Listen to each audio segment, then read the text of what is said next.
day, wherever you may be joining us from. Welcome to a special edition of the Digital Download, which is the longest running weekly business talk show on LinkedIn Live. Now globally syndicated on TuneIn Radio. All right, we'll work on that. In celebration, just so everybody knows, as we continue to work on that, it's going to sound precisely the same. Yeah, it is. So we will continue to work on it, but it's just going to sound the same. Pretty much. In celebration of the inaugural World Enablement Day, today we're asking, what is social enablement? But before we jump in, let's go around the set and introduce everyone. While we're doing that, why don't you in the audience reach out to a friend, ping them, and have them join us? We strive to make the digital download an interactive experience. Audience participation is highly encouraged. All right. Tracy, would you kick us off, please? I would love to.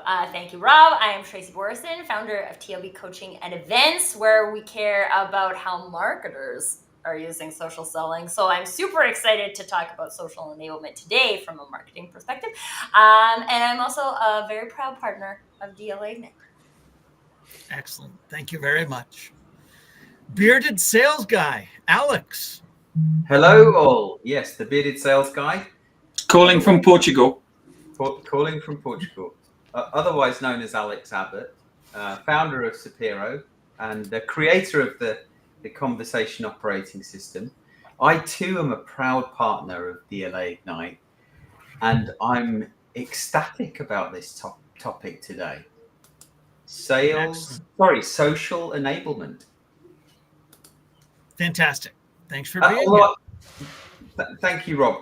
I was looking for a reference to the professor in your book, and I couldn't find one. I think I allude to it, but not the professor. No, haven't really adopted that moniker yet. Bertrand. Yes, good afternoon, everybody. My name is Bertrand Godillot. I am the founder and managing partner of Odysseus & Co., a very proud DLA partner. Excellent. Thank and you I'm glad very to be much. Here today on my favorite topic. Excellent. We're glad to have you here. Adam. Hi, everybody. I'm Adam Gray, co-founder of DLA Ignite. Now, I'm going to steal some of Tim's words here, and we'll see why as we work our way along the top here. I'm famous for writing the book Brilliant Social Media. Excellent. Tim, welcome. Welcome, thank you. My name's Tim Hughes. It's a bit strange doing this on a Monday rather than a Friday. It is, isn't it? Yeah. It is really strange. Welcome to everybody. I'm the CEO and co-founder of DLA Ignite, and I'm famous for writing the book Social Selling Techniques to Influence Buyers and Changemakers. Excellent. Welcome. Thank you very much.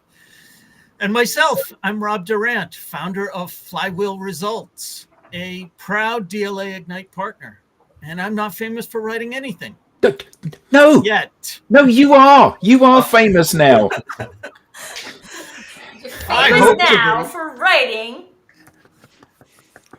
the Social Enablement Blueprint. Stop pitching. Start selling. So I don't know about you guys, but Rob, Tim, and Adam are all along the top. I know. What was that? Was that planned? We have the authors at the top and the minions authors are just a little above. Gives you something to aspire to, right? We're coming for you. Yeah. There you go. Awesome.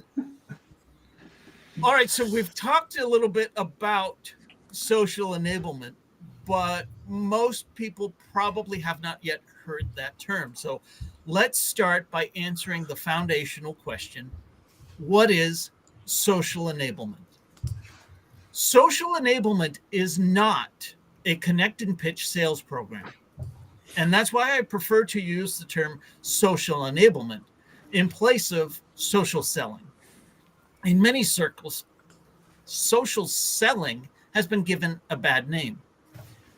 Social enablement, on the other hand, is the strategic and tactical process of leveraging social media to drive more conversations and ultimately drive more opportunity. And it applies to all departments at all levels within an organization.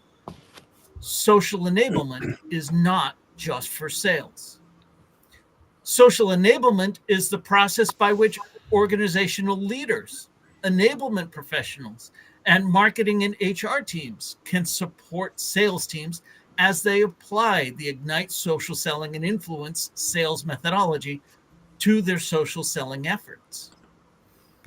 Adam, I think I've been through your social selling and influence class with Ignite at least 5 times now. I was going to say it's a lot more than 5, I think, Rob. And yet, I still want to ask you, what is Ignite? Well, when Tim and I set the business up, we knew that social media was the future of comms and sales and visibility and all of those things that make the different functions within an organization work effectively.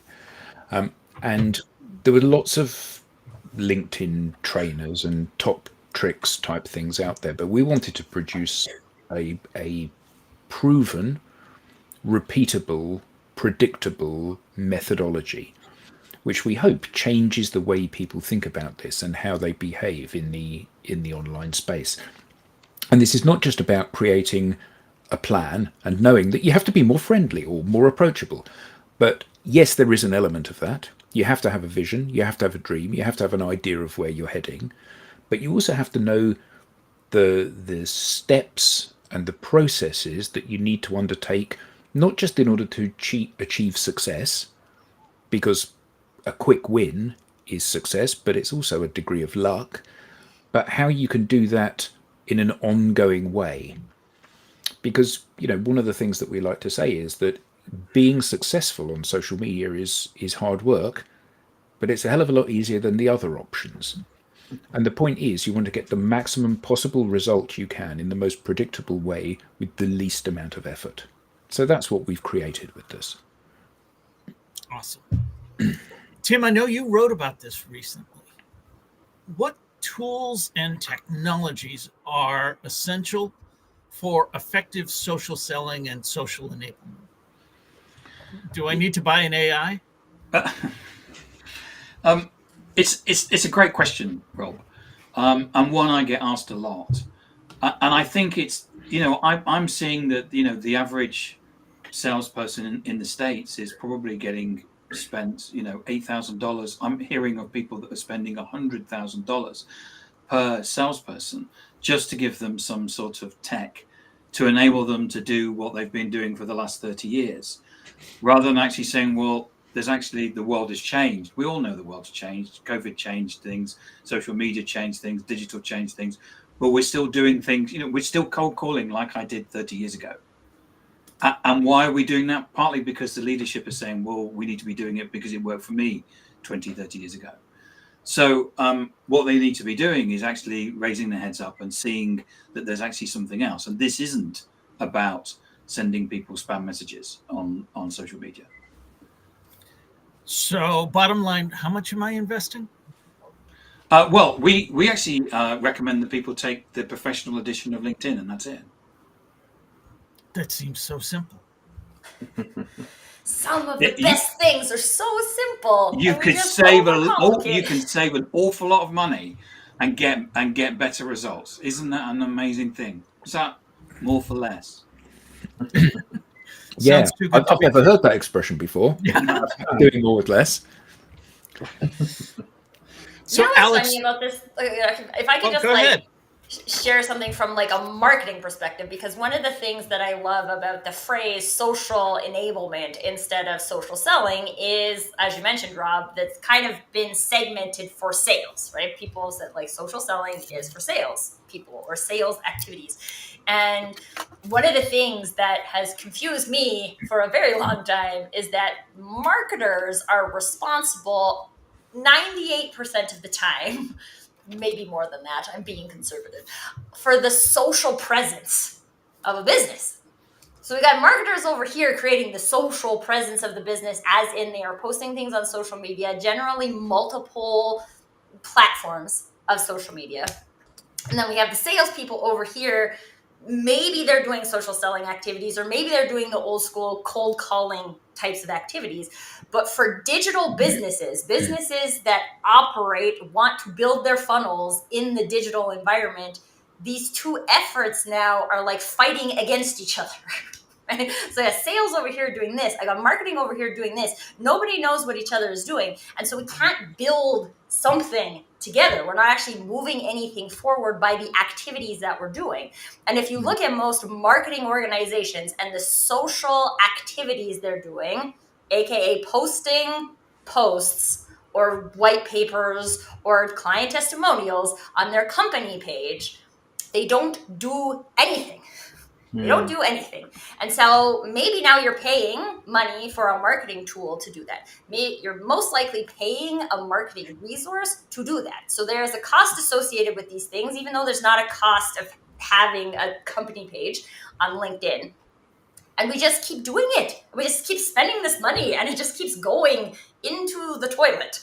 And when we look at this opportunity to enable people from a business perspective to be social on social media, this is, I mean, we're going to talk a lot about sales today, I'm sure, but from a marketing perspective, I just think like this is critical, right? Like if you are going to have your marketing people doing activities on social media, they need to be socially enabled, and they are not being socially enabled today. And I'm very fired up about it. Yeah. So Tracy, can I also pick up on that? Yes. Because I think there's also been a transition from companies. SAP is a big example of this, which is where what they've done is that they've moved from posting on their company page to broadcasting on their leadership pages. There's a standard format that they use, and it will be, here's us at the sales kickoff. Here's us at the at Sapphire. Here's us doing something else, and it's still broadcast. Right. And what they do is that they're getting 100 likes, because what they're doing is that they're going to their employees and saying like this. Now, actually, 100 likes from SAP, because considering they've got 20,000 whatever people, isn't a lot, but they think that's being social, broadcasting through the leaders' social media channels. And it's not. Well, and I just want to share this quick example, because it's actually one of the examples given in the Ignite training system. Is there's like two people who post that it's their birthday on social media. One of them gets like 6 likes. The other one, which I'm actually going to say was me this year, I did a birthday post on my 40th birthday. It got like... You're never 40, Tracy. No way. I'm on the 4th floor. But I got, like, I don't even know, thousands upon thousands of impressions. There was like 200 comments and like a whole bunch more likes and things like that. And I was like, oh, so that didn't happen because I posted that. Didn't happen because I posted it. It happened because I did all of this social relationship building before I posted that. So then when I posted that, it went big and got lots of traction, and then lots of new people saw it, which is weird because it's my birthday, and when strangers wish you happy birthday, I think it's weird. But like, that's the difference. But it's not, especially from a marketing perspective, I think so much of this has come down to you just have to post, you just have to post, you just have to post. And if you post, you'll get all of this engagement and all of these impressions. No, there's something that happens before the post, and it's the social enablement. So now I'll stop talking about it. Before, during, and after. It's That's all true. of the time, yeah. Yeah. But Can we just pull up Julia's comment, Rob? Absolutely. Julia says, "Congrats, Tracy. You look amazing." Thank you. I feel like I have more energy in my 40s than I did in my 30s. So I think one of the things that companies fail to understand in many instances is that the message that's being delivered is not the determinant of success. It's who's delivering the message that is the determinant of success. So, you know, Rob tells me something and I don't care because I don't like Rob. Tim tells me something, I don't care because I don't like Tim. Alex tells me something, Bertrand tells me something, Tracy tells me something. Oh, that's really interesting, Tracy, because I know you and I like you. And the fact is that when you've got an organization, whether or not that's a team of 10 people or 10,000 people, it is the love and the individual networks that those people have created where the value lies for the organization. You know, I don't want to hear Tim speak in Rob's words. I want to hear Tim speak in Tim's words. Does that mean that everyone's going to like Tim? No, but then they don't have to. What you know is that when you look at a team of the 6 of us on the call, as long as one of us is liked by the person that's consuming the content, that's the bit that matters. And most organizations have this view that if it's a well-crafted, well-produced, well-photographed, well-copywritten post, it's the thing that's going to unlock the opportunity. And we know for a fact, we have a client where this individual posted something and it got 6.5 million views and 38,000 likes. And he didn't generate any inbound from it because actually that's not where the value lies. Going viral as a business or as an individual is not where the value lies. The value lies from you stimulating conversations. And that's the bit that is missed by so many organizations. If only there was a methodology that taught you how to do it. But it's all Tracy, about I'm gonna pick up. Well, go ahead, Bert. Alex. Everybody's talking. Sorry, but it's all about the messaging, Adam. If the messaging isn't right, then you know. Yeah, of course. How foolish. But this is something that I think it was confusing for me at the time and why it stuck in my brain. I remember working in corporate and I worked like the VP of sales had his office right behind me. And I remember like all of the salespeople going into his office and brainstorming the script that they were going to use. And so they created this script which at the end of the day is an average of all of the people, but not anything any of them would actually say. And so when you're talking about like, yeah, there is messaging that goes into it, but there's also this like level of authenticity in the message that allows you to be perceived as a human. Right? If we are all out there, you got 3 salespeople or you have 20,000 salespeople and they're all out in the market saying exactly the same thing, you know none of them are actually being fully authentic with you because we're not robots. Yeah. And I would, Tracy, I want to pick up on something that you said initially when it came to sales and marketing. And the reason the Sales Enablement Society no longer exists, it is now known as the Revenue Enablement Society.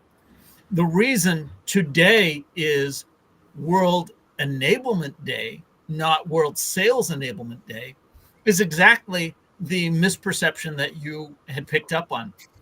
When it was called Sales Enablement, people thought it was for sales.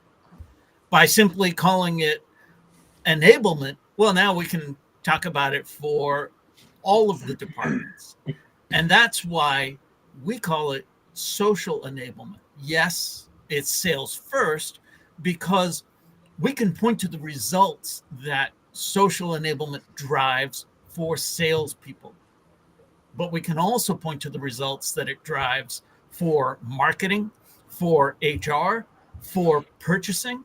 I can point to results for the engineering department if they undergo a formal program of social enablement. I can pinpoint results for career searchers. Like if you're a job seeker and you are trying to use social media anyway, specifically LinkedIn, to find a job, social enablement, friends. Exactly. Yeah. So, Alex, you've done the research. How can sales teams measure the effectiveness of social, and what are some real world outcomes companies are leveraging it for? Well, I think the reason I started the research. So we've done a study now for 3 years. We've got 16 months worth of data where we've been tracking, individual rep behavior, not just rep, actually, a range of experiences from SDR, AE, sales director, leader, on the kind of the pre-sale, so new business as well as post-sale. So, looking at developing conversations with existing customers. And the reason we started the research was for the exact kind of reason, Tracy, you were kind of talking about this dichotomy between marketing and sales, where, sales want marketing to generate leads, and marketing is still trying to generate leads, by creating messaging and content and nurturing. And it's doing the exact opposite. It's actually pushing buyers further away. And then salespeople, want leads, but they feel like they're past it, right? We don't do prospecting anymore because we've now graduated as an enterprise salesperson. And I needed data really to prove that the Ignite sales social selling methodology worked. So when I was going into conversations with sales leaders, challenging them to get their sales teams to do more prospecting, build relationships with their territories at scale, I had the data to back that up. But on the other side, also with marketers to tell, to educate marketers, about the importance of adapting their approach. Certainly, I'm talking B2B sales and marketing, right? So, no longer can marketers just expect to do what they're doing and have different results.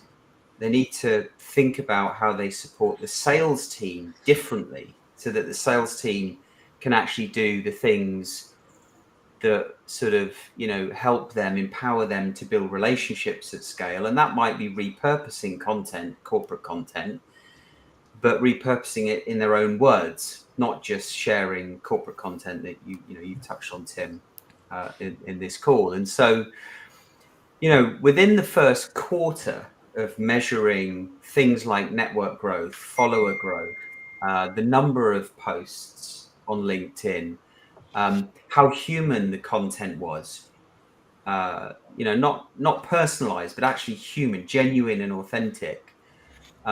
By tracking how many new conversations each person was inserting themselves into on social media, that's looking for topics that are relevant to them and their target audience, and actually, kind of getting involved in the conversation and commenting, looking for people that are posting. And if those, if their target audience isn't posting, look at what their target audience is commenting on or liking. Because when you comment or react to those posts, your target audience sees you. And it's a great way of putting yourself in front of your target audience. So we were measuring all of that stuff, and by the end of the first quarter, we found that we were able to create meetings, calls with 6.7% of those that we asked. And as we continue to track that, and as we continue to practice the methodology, we got better. That crept up to 9% by the end of Q2. We're now sort of averaging, we can see an average benchmark across the range of people that we're tracking, and that's, Sapiro associates as well as clients. We can see the average is 10.5%. So for everyone. So hold on a second. So you're saying that you ask 10 people for a call and one of them says yes on average? Yeah. So during the course of a week, I ask 100 people for a call. That means 10 people will take a call with me. Yeah, and that's the point. They actually take the call with you. They don't just say yes. I mean, this is remarkable, isn't it? Because most organisations, they don't get anywhere close to that. If you said to the sales teams within most organisations, if all of your sales reps were able to have 2 calls per day with ideal customer profile people, where the people attended those calls, how would that affect your business? I mean, I think most of them wouldn't be able to answer because they're currently getting 1 call every 2 weeks. Yeah. So, it's orders of magnitude different, isn't it? It really is. It is. And, when we first kind of started this, we were seeing about 33% of those calls progress to a meaningful next step. And that's an important measure as well, because to your point, Tracy, when you're putting the effort in to make yourself look as attractive as possible on social media, and it's clear that, you know, not only what you do and that you're an expert at what you do, but you're also a genuine, authentic person worth having a chat with. When those people have a chat with you, they're more likely to want to have another chat with you. Because it's no surprise, you know, who you are and what you do and what your intention is, which is what most people want to understand when they meet you for the first time. So we now see that's reached 39.5% on average, that call progression rate across everyone that we're tracking. And then we started to look closer at, you know, those customers that had focused account territories.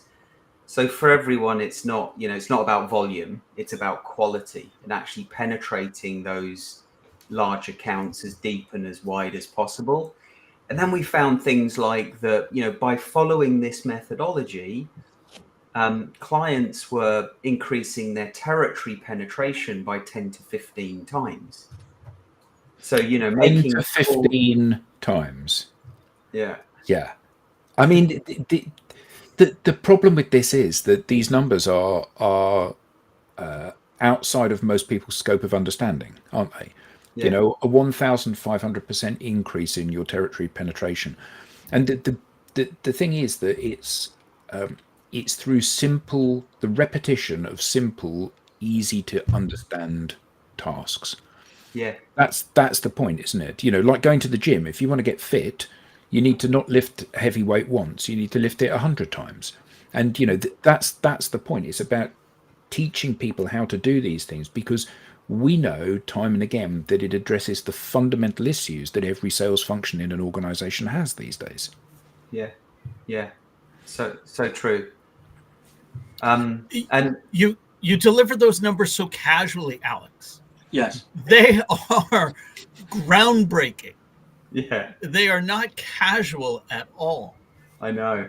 I should perhaps be singing and dancing whilst I'm Yeah, telling yeah. you.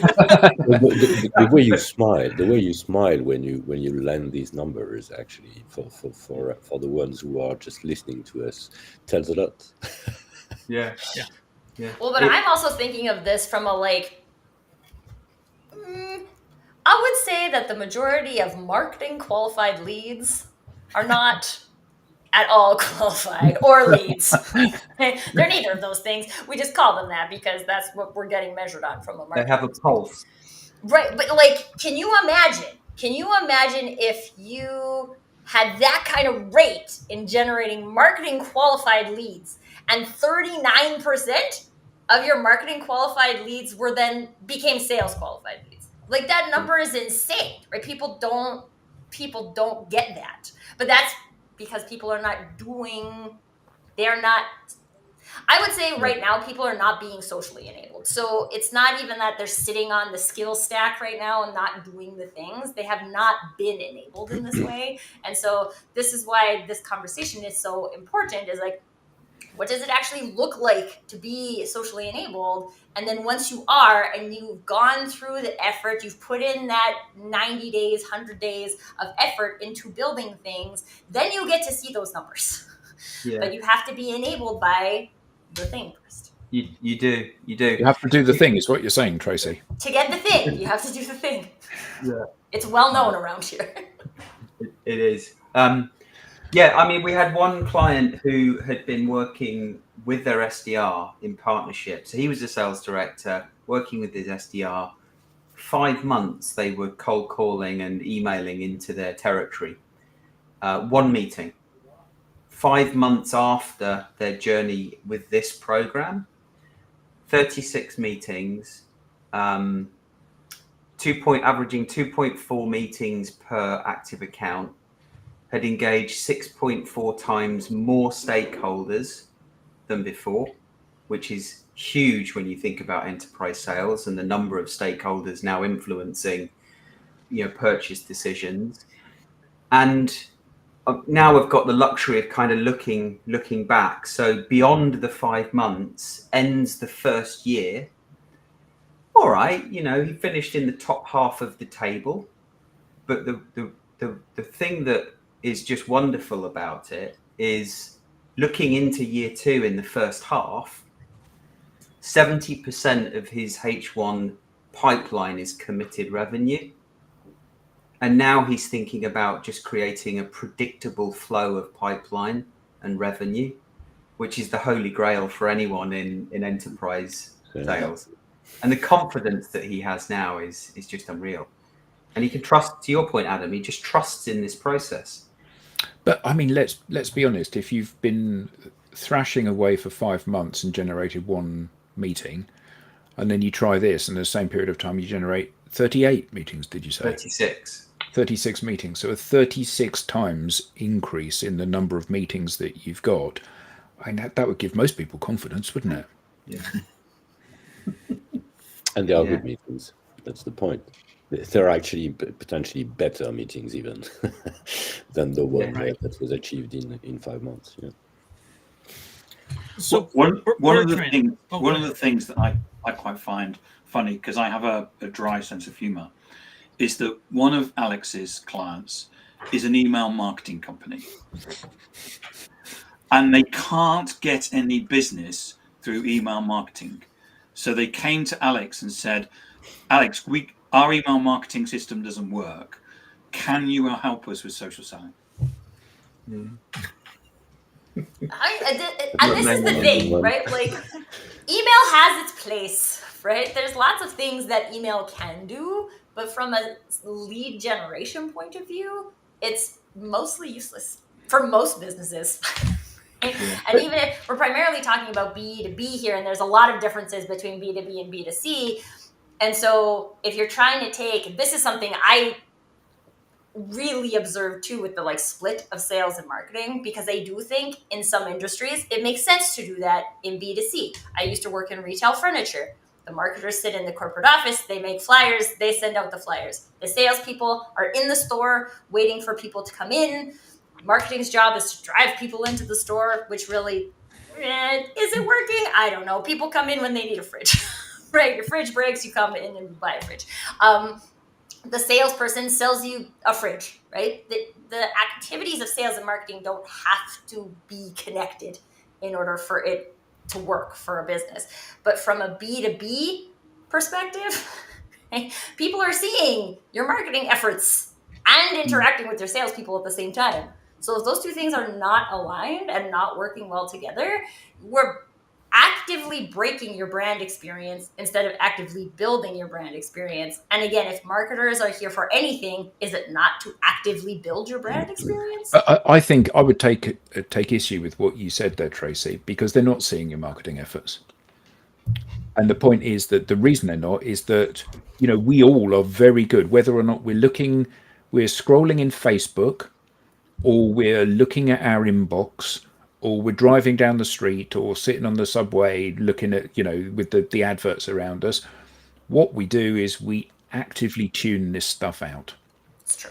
And the reason we do is that how well you can do your job is partly based on how well you can focus on that job. And when I'm getting loads of emails with people saying, just bouncing this or circling back round in order to have a conversation, or did you get a chance to have a look at no. And I remember the words of Gary Vee. He said, content is king, but context is God. And the point is that the reason that I'm going to read your email is because it's your email. It's got nothing to do with the content of it, because I only know that when I've consumed the email, and I'm not going to consume it because I've no idea who the hell you are.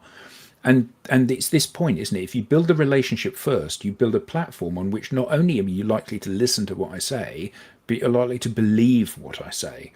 And that's a huge disconnect in, pretty much every marketing or marketing function, because they believe that the solution is volume. And if you're selling training shoes, it is volume. Nike, Adidas, Reebok, whatever, they will do pretty much the same thing. I'm going to buy your brand because I like your brand, or because I think it's really great that LeBron James wears a pair of those, or whatever it may be. That's a perfectly valid thing. If you're selling an enterprise-wide ERP system, it ain't going to work in the same way.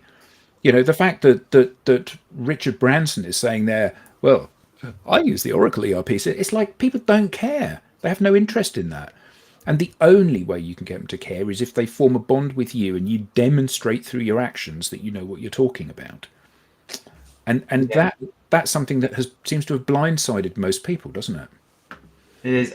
The reason I really love what you're doing with this book, Rob, because to your point, Adam, and to your point, Tracy, you know, marketers are spending most of their time, if not all of their time, trying to search and qualify the 5% of people that are in market to buy the thing that they sell. Yeah, and they're missing out on this huge opportunity, which is to actually build relationships with people, which is why this program works so well, because the success that we see is as a result of those people not selling. Actually, to your book, the point of your book, Rob, and actually to take this one step further, I think the future for organizations is actually to think about creating a prospecting culture. And perhaps prospecting is the wrong word, because the minute you say prospecting, people think selling. But actually creating a culture that you know, where everyone in the organization are contributing to developing their network for the good of the organization. Absolutely. I like to call it a brand community. So picking up on that, Tracy, as our resident marketing and branding expert, what role does personal branding play when it comes to social enablement? All of it. Okay, so here's the thing, right?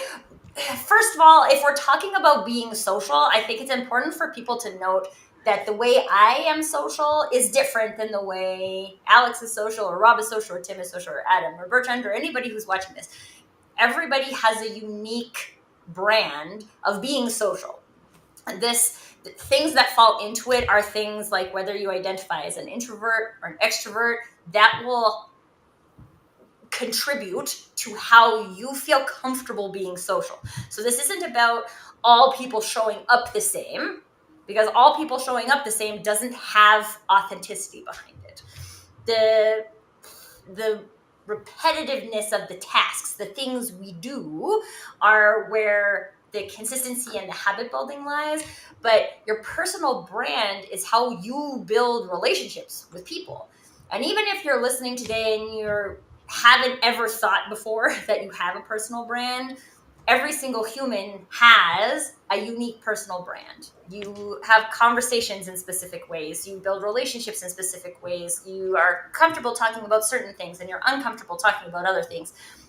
One of the things I love most about this program is that it allows you to harness those things and build the habits on top of it, instead of trying to create like a bunch of cookie cutter salespeople who are all using the same script and the same pitch.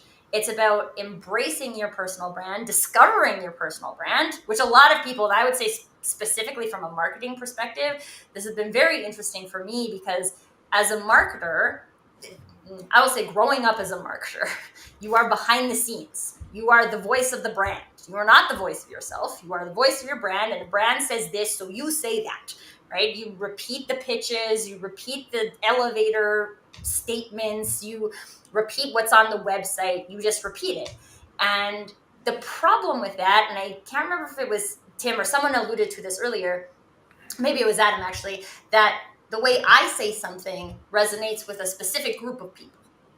But Tim could say the same thing in his own words, and it would resonate with a different group of people.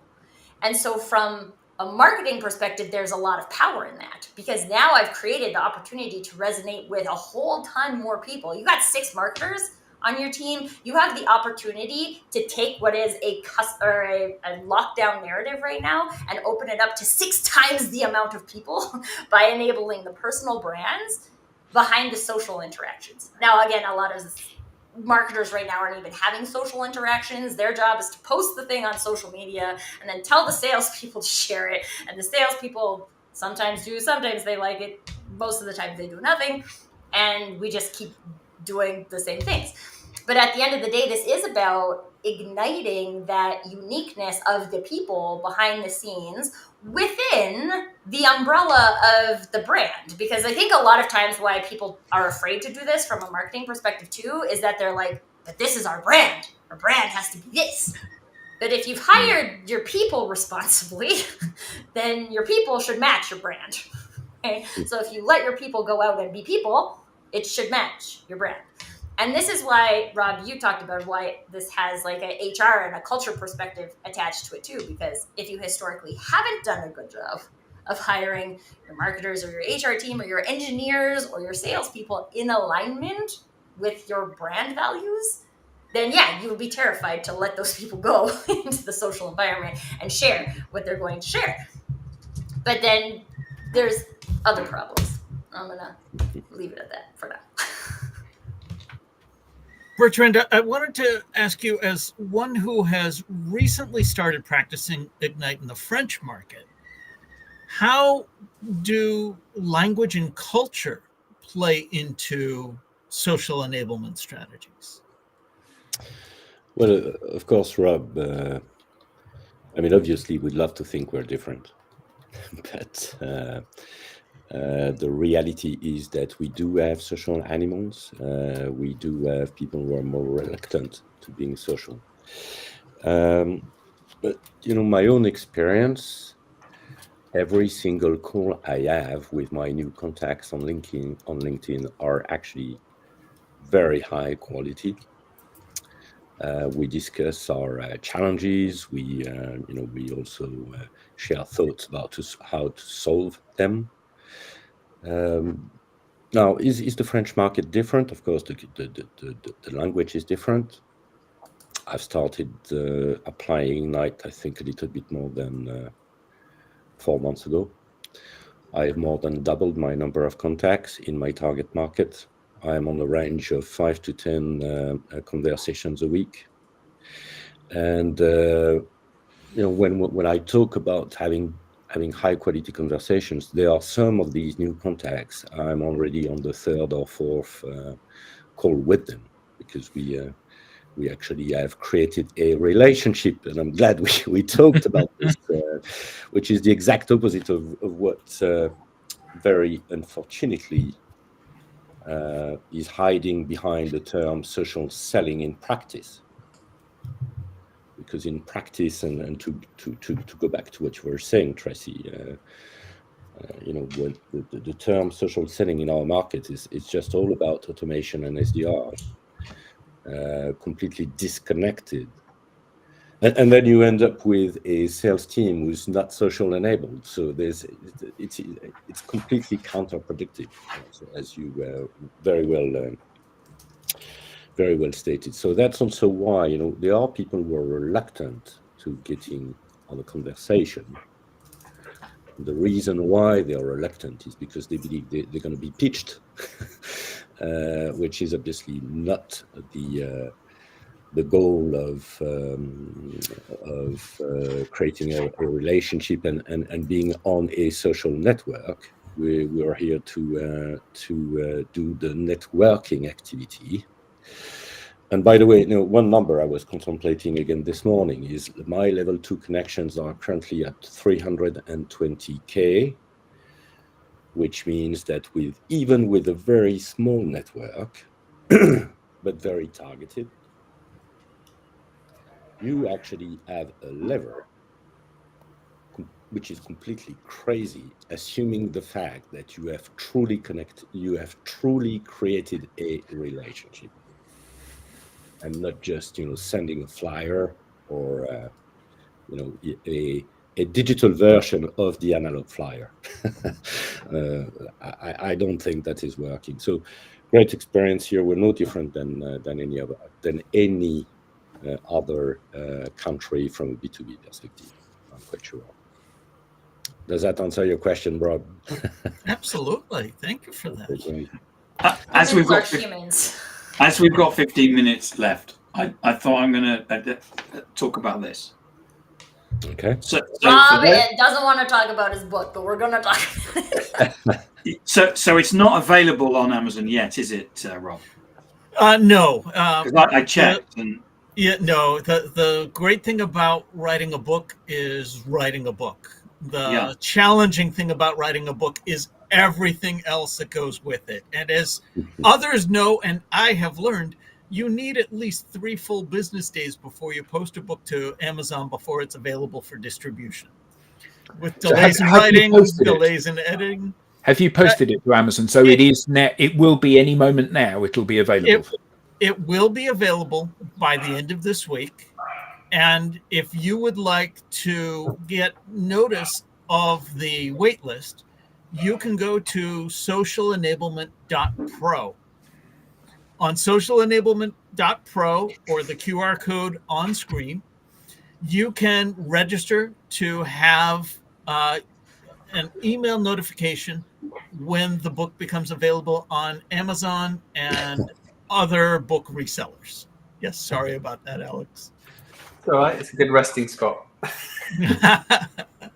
So, Rob, your book, in a nutshell, why should somebody buy your book? That's a great question. Honestly, they shouldn't. They should know these things already. I know the answer. Oh, I know. Because you know Rob and you like Rob and you want to support Rob and that's why you buy your book. And this is what social enablement is all about, folks. There you go. Honestly, there's nothing groundbreaking in there. It's No, but I would disagree.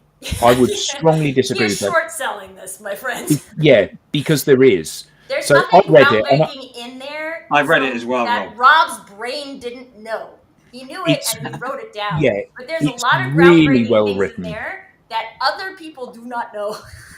No, but I think that the point is that yeah, from a fact perspective, you know, we've been doing this for nearly a decade now, so we've published all of our IP into the public domain. If you chop it up and put it out there all the time, but the thing that you've achieved, Rob, is you've brought it all together in a really coherent way, and you've wrapped it in a beautiful narrative that is easy to understand and easy to digest. And I've made loads of notes from having read it, where I've thought to myself, I'm going to steal that with pride, because that's such a great way of describing that particular thing, or how you've phrased that, or how you've positioned that. And I think that for anybody in a sales role, be that a sales leader, a sales enablement professional, a sales enablement leader, a salesperson, anybody that's in a revenue-facing role, they should read this book because it helps frame the actions that they need to take to be successful moving forward. Every time you go onto LinkedIn, there's somebody saying they've got a 2-hour masterclass that will tell you all of the secrets.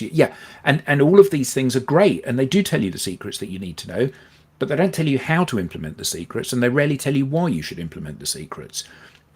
And the beauty of this is that it clearly lays out what the process is, and it says you need to learn more about this bit, and you need to learn more about this bit, but it gives it great context. And I don't believe that anybody can read that book and then not at the end of it say, right, I understand what the road ahead looks like if I choose to go down this path. And I think that from that perspective, if nothing else, from that perspective, it's a must read for everybody in a revenue role. And what I'd like to add to that, Rob, is that it's clearly written in your voice. And as you say in the book, your father was a teacher and you feel that you're a teacher. And it's not patronizing, it's funny, it's positive, and the thing, and you've got these great exercises at the end of the chapter. So it's not like, here I am standing on the top of a hill with 10 commandments, go away and do them. You actually got the exercises to say, this is how you do this, and you've come up with this is a great example. So it's a great way of if you've got the theory and the practice as well. So that brings me to why I say nobody should buy it. You should all know this inherently, but you don't. And that's okay, because I didn't either. We all have this FOMO. We know we're supposed to be on social media, but We don't know how, we don't know what, we don't even know why. And that's the approach I try and take with the book. Simon Sinek laid out that roadmap. Start with why, explain the how, and then tell me the what. And I've put together a very prescriptive process with examples of how to do each of the three basic tenets: be approachable, be sociable, and be generous. And speaking of generous, I wanted to take a moment to thank everyone here for their generosity. Tim and Adam for bringing me into the fold with DLA Ignite and showing me this path. Tracy, Alex, Bertrand, you've all been very generous with all of the ideas that you exchange both privately and publicly. And that's the opportunity that I hope everyone reading this book has as well, to get to know the entire team here at DLA Ignite, to get to know everyone in your network. We all have valuable things to say, but we just sometimes don't know how to go about saying it. Certainly not publicly, certainly not on social media. I'm not Gary Vee. I'm not Kardashian. I'm not. I don't care what you're not. I only care what you are. So take this opportunity to share that part with me. And if you don't know how, well, the book will map that out for you. Yeah, I think for me that it's not, and you may have said this before, Tracy, I'm sure, but it's not. Oh, it's Rob. It's not what you know. It's not the fact that people now know. It's the fact in your book you actually talk about, you kind of give them the guidance of what to do, how to do it. It's not what you know. It's not who you know. It's who knows you for what you know. There we go. I say that all the time. That's Stolen it. from Rob. Stolen with pride. Stolen with Stolen with pride. pride from Rob. Steal liberally. The more people that hear that message, the more sociable these platforms become. Because right now, they're too much media networks. Stop shouting at me. Stop pitching and start selling. Yeah, so one of the lines that I absolutely loved in this was, for each of the experiences that you have 2,000 words available, so why give me just 10? And I just love that. I absolutely love that, because that's the essence of it, isn't it? The essence of it is to tell people everything about yourself, where you've been, all of this stuff. They're under no obligation to read it all. But the better the story that you tell, the more of it they'll read. And the more of it they read, the better they know you. And the better they know you, the more comfortable they are with you. And the more likely they are to believe you when you speak. And, these concepts are concepts that we all inherently do understand. When we go to a party, we don't say, "Hi, I'm Rob, I'm in sales enablement, and I understand about how to enable sales team to put," that's not what you say. I'm a dad, I'm a teacher, I love the following things. That's the thing that we all get. Every single person gets that. And yet we come onto these digital networks and we go, so I'm going to talk about last week I got a 15% increase from this client, and nobody cares. Nobody cares about any of this stuff. And yet we still keep recycling it, because it's almost as if we believe that there's this secret rule book written of how we need to behave in the business context. But there isn't. I mean, it's like everyone thinks, oh, well, on LinkedIn, it's a business network, and you're not supposed to share personal stuff. So where does it say that? Reid Hoffman, who founded LinkedIn, he never said that. It's not written in any of the terms and conditions. So why would you be assumptive and think that that's what he wanted you to think? Good point. Because that's what makes me comfortable. And I would much rather tell you how you should not use LinkedIn, how it's not Facebook, than it is to put myself out there. This is one thing I will say, because even for I'm a personal brand advocate. I'm known for my authenticity, and going through this program, it tested my ability to be vulnerable on LinkedIn.